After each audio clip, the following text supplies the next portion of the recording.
Well, this is a big question. Of course, the word yoga, in an Indian sense, denotes many forms of spiritual practice, and therefore it can be used in Buddhism. For instance, if you look at Shantideva in the 9th chapter, on the wisdom chapter, he says there that yogins of higher views displace those with the lower views. So he means, therefore, of course, Dharma practitioner there. And so yoga, in that sense, and yogin, person who practices a spiritual discipline, is a pan-Indian term.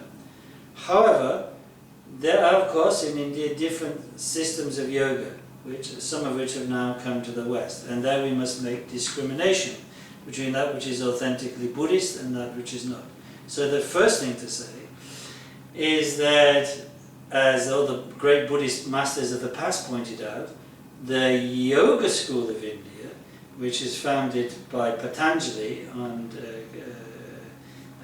set forth in his Yoga Sutra, which is allied philosophically to the Samkhya school of philosophy, is definitely not Buddhist. That is why the great masters gave a lot of time to refuting the ideas of the Samkhya and Yoga schools. Later on in India, of course, the Hatha Yoga teachings, which are part of Patanjali's system, and therefore part of Orthodox Hinduism, were also used by other Hindu schools, so that other Hindu schools today, both dualist and non-dualist, use Patanjali's yoga and Hatha yoga systems.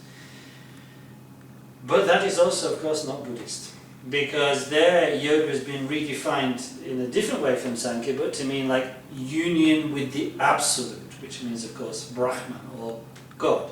And there is no Absolute in Buddhism. We do not wish to be unified with any superior being, any superior spirit. This is utterly non-Buddhist, a non-Buddhist view. So if people here are practicing Hatha yoga from Hindu systems with a Hindu philosophical backdrop, it is not Buddhist. To be a Buddhist practice, it must commence with taking refuge. To be a Mahayana practice, it must also commence with refuge and bodhicitta. To be a Buddhist practice in view, it must set forth the teachings of non-self. To be a Buddhist practice at the end, it must conclude with the dedication of merit. And clearly a theistic system, such as Hindu yoga, in all its guises, cannot conform to any of these. So we must be very clear-minded about that. Yoga is not the same as Buddhism. Yoga in the modern sense, as it's taught in the modern India and the modern Western world. Of course, if you want to do push-ups or something like that, that's very good, and maybe some kind of Hatha yoga asanas may be good for you, your physical health. I have nothing to say positive or negative about that. But to think that the view and the orientation and the goal and destination of these systems of yoga is the same as Buddhism or can be blended with Buddhism is utterly mistaken, because they're going in two different ways. Now, within the Anuttara Tantra, Buddhist Anuttara Tantra systems, such as the Lamdre and Guya Samaja systems, and also in the ancient Nima tradition, we do have our own systems of trunkor, or physical yogas. There they are to be practiced only by those who have received the authentic initiations through this system and have practiced the preliminary practices, completed the development stage, and are now embarked upon the various aspects of the completion stage, such as Chandali.